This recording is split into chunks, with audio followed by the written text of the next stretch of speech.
Hey, sorry I haven't uploaded in a while. I've actually recorded some videos and just didn't like them and didn't upload them and shit. I've been going through a whole bunch of stuff. My dog of 16 years died about a week ago. And just been taking care of some real life shit. That and I'm getting awfully tired of being repetitious when it comes to harping on like what the actual problem with society is and what the actual power struggle that we're dealing with is, and having to talk about race over and over again and shit.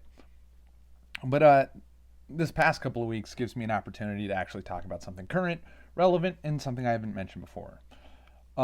Okay, so the Ukraine-Russia conflict. Obviously, if you've been on Reddit and watching the news media like an idiot, you're believing the Ukraine is an innocent, beautiful little baby and Russia's the most evil thing in the universe. No. A lot of you think that this conflict is unprovoked aggression. Nope, not that either. Let me explain this to you in a way your small mind might understand if you're that kind of thinker. Uh, Imagine if Emperor Palpatine in the First Order invaded the domain of Voldemort. Yeah, Ukraine is a very corrupt, shitty country run by a fucking asshole. A dude asshole at that, Zelensky. And and if you think that's a pro Putin or pro Russian fucking statement, absolutely fucking not. Here's the reality of this conflict. Okay? If you look at a map of NATO countries in 1988 and then a map of NATO countries in today, you're going to notice something. We went from a handful of nations that were a ways away from Russia being in NATO to virtually everybody but a couple of Balkan states are in NATO. Also, keep in mind that I have on this channel been harping on a pending economic collapse. The world is going to fucking implode very soon. Okay? What I've been saying for months now is the Western world, or actually all the major global economies, I should say, because most of them actually aren't Western, are going to fall apart very soon. It's probably going to be Russia, followed by the United States, followed by China, followed by the EU, is my best guess in that order.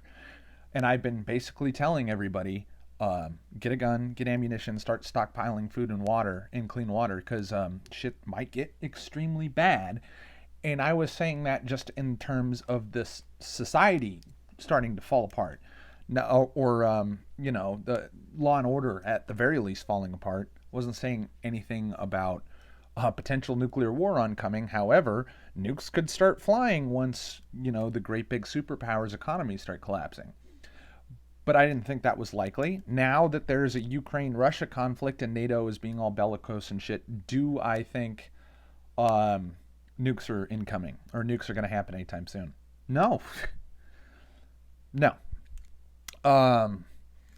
But what the actual reason for Putin invading Ukraine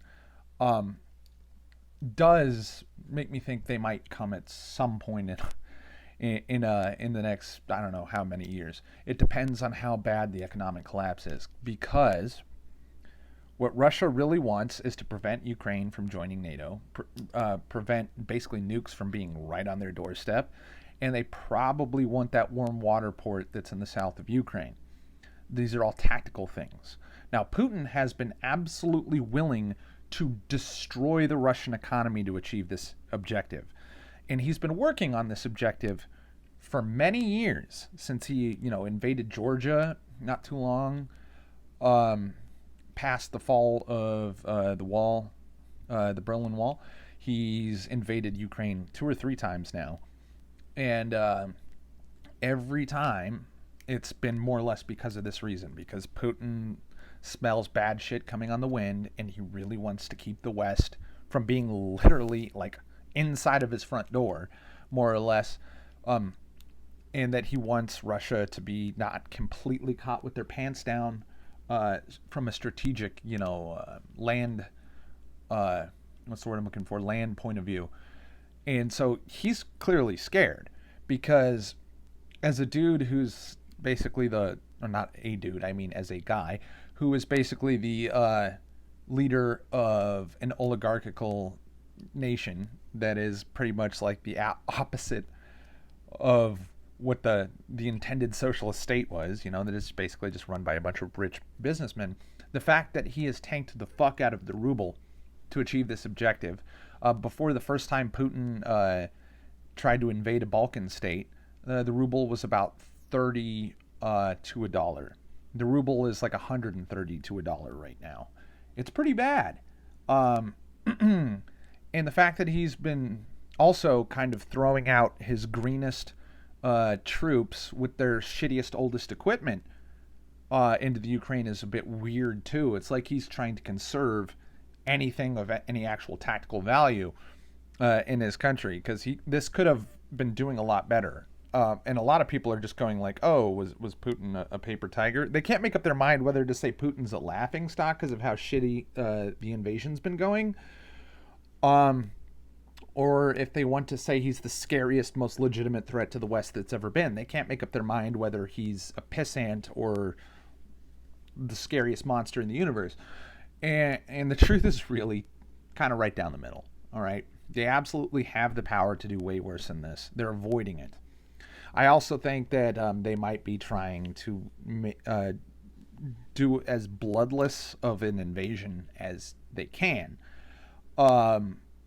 that looks the least ominous to the West and NATO as they can. Now, the other thing I need to talk about here is almost every single thing you've read online about this conflict is a lie. Almost everything. You can be assured that the Russians, in their sources, in their news, are lying about almost fucking every single solitary goddamn thing. Every little tidbit, every little bite of news since the start of the invasion. Almost everything Russia said about the invasion has been fucking thoroughly debunked.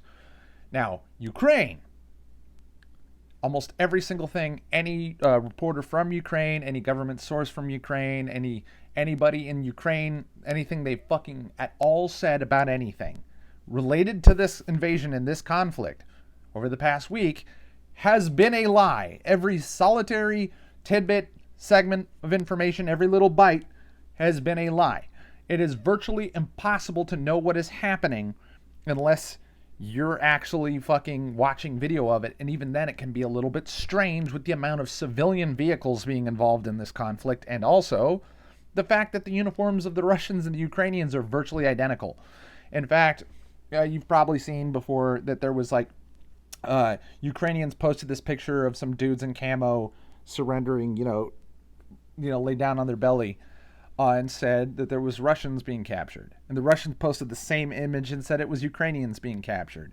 And as far as I know, the fact check on that was that it was Ukrainians arresting other Ukrainians for desertion. So, I mean, the Ghost of Kiev, you saw that getting memed to existence. I just need you to be aware that whether it's a Western news source, US, Canada, UK, whatever, EU, or a source from there, basically believe literally nothing you hear about this conflict, because it's almost all lies, including the motivations for it. And keep in mind, Ukraine's going, you guys are Nazis, and Russians are going, you guys are Nazis. Meanwhile, both of these countries are virtually run by Jewish corrupt businessmen, so Nazis has nothing to do with this. Also, no, the Russians did not bomb a Holocaust memorial. They bombed a fucking supply depot that was nearby it, and it just kind of looks from a very far distance like the general location of the Holocaust memorial is what got hit. Like I said, believe nothing from anybody that you see. Nobody has a fucking clue what's going on. It's often even the people who actually have boots on the ground, okay? Have some legitimate skepticism for everything, which does not mean, believe or assume even necessarily that everything is a lie, even though it very clearly is. Just believe what is corroborated. If you start talking amongst your friends and making political decisions and starting getting all fucking angry and up in arms and fucking have your blood pressure raised over a pack of fucking lies, You're wasting your fucking time and solving nothing. The Ukrainians are not good guys, okay? The Russians are also not good guys. The Russians are not based. The Ukrainians are not our friends, okay?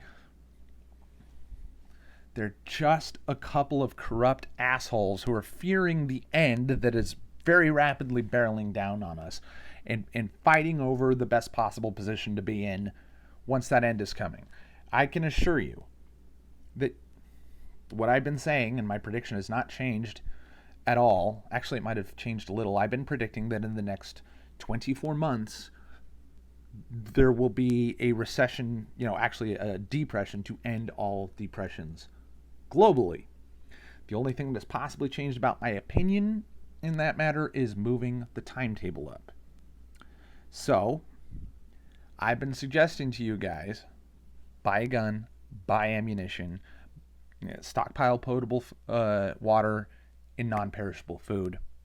Just start acting like a natural disaster is on your doorstep, because it likely is. And don't assume you're going to be fighting your own government or an invading government force or your neighbors or looters. Just be prepared for all of the above, because I couldn't tell you which one of those people will be the first to threaten your home. I just think that your home, especially depending on where you live, may rapidly not be safe. And contrary to what a lot of people say, the whole concept of just going to bug out in the woods, first of all, I've been also buying survival equipment and learning about that shit, and learning about surviving out in the woods. However, that is not what I think is what I'm necessarily going to be doing, because like I said, depending on your situation, bugging out into the woods might be a good idea, or boarding up your fucking house and preparing to hold it like a fucking fort might be the better idea. So you should probably be prepared for both options. You might want to have some plywood to nail over the windows. You might want to invest in some new reinforcing your door or something like that. You might want to make sure that in your home that you have ways of sanitizing water without a working stove. You might don't assume that the taps are going to run clean water the whole time, all that kind of shit. I've basically been saying prepare, and I've been putting my money where my mouth is. I've spent over $1,000 in the past few months just getting things here and there, expecting shit, and I'm going to be spending more than that soon. I've basically stopped buying luxury bullshit for the most part, which is not easy to do, because I like to spend my money on stupid bullshit. And I've been fucking doing my best to stop doing that and to resist the impulse to buy, I want a PS5 so I can play Elden Ring. No, I bought a gun and ammunition instead with that money. And I would suggest you do the same. Because shit's about to get bad. And, like I said, I just sorry I haven't uploaded in a while, because there's so much news. I could have been talking about the Canadian trucker protests. I could have been talking about how all of our governments are rapidly turning pure fucking evil. But, I would have just kind of been repeating myself. What we're just seeing is what I've been warning everybody about for years, happening in real time. And I mean, hey, if you want somebody to read you a bunch of news headlines and go, oh, wow, that's crazy, or, oh, man, that's horrible, or, oh, these people are stupid, or these people are, no. Yeah, if you wanted just regurgitated, low information, unresearched, unverified news, you can watch MSNBC, CNN, Fox. You could be watching Tim Pool or fucking Salty Cracker or Liberal Hive Mind or, God forbid, Mr. Obvious, who, by the way, very nearly committed suicide because he thought he was going to lose his home and livelihood because somehow this guy, who's apparently a cuck-servative, shit poster on YouTube, has somehow, I know he's got a fair amount of subs, but somehow been able to run his livelihood off of YouTube AdSense. First of all, I'm amazed he was able to do that. Second of all, I'm amazed he was stupid enough to think that gravy train was going to continue forever. Mr. Obvious is a fucking retard. A stupid idiot. Okay? And I have no sympathy for him. I don't watch people like that, because you don't learn anything from people like that. The purpose of that shit, by the way, is rarely even to be informed. Most of the time when you see one of these Tim Pool fucking Salty Cracker type motherfuckers Especially salty cracker. Jesus Christ. Hello, Shlomo. Um, Oftentimes people are watching this shit and they're not being informed or hearing about something for the first time. They're just getting there to get a little dopamine jerk off, having somebody to agree with them. Um, well, I don't need basically the equivalent of a reaction channel or mukbang or the political version of a cam whore to make me feel some kind of camaraderie. I actually know people who think like I do, both IRL and online. And where I get most of my news is pretty much in real time from these people who've got their fingers on the pulse of everything, and from fucking 4chan to the fucking newswire at AP. You know, like they're paying attention to everything and digesting and fact checking that shit in real time. You know, using critical thinking and research, the shit that, you know, skeptics of both the left and right have been telling you to do your entire life, but you've never fucking done. How about actually take the advice? If you find yourself putting a Ukraine flag on your profile picture, you're an idiot. If you find yourself putting a Russian flag on your profile picture, you're an idiot. If you find yourself thinking that there's any kind of black and white about this conflict, you're an idiot. If you think this conflict is a soup of gray, you're an idiot. This is black versus black with a bunch of other blacks from the other hemisphere of the world crying and putting out fake black pills about the whole black situation. Okay? It's just evil versus evil. If you're getting morally attached to any part of this shit and you're not actually, you know, from Ukraine or Russia, or you're not actually physically, you don't have any skin in the game, you should probably shut the fuck up. Okay? Because again, everything you're being told is a lie, everything you believe is a lie, and your moral convictions in relation to this fucking situation are malformed, ignorant, and childish. Think before you speak. Okay? Thanks for watching.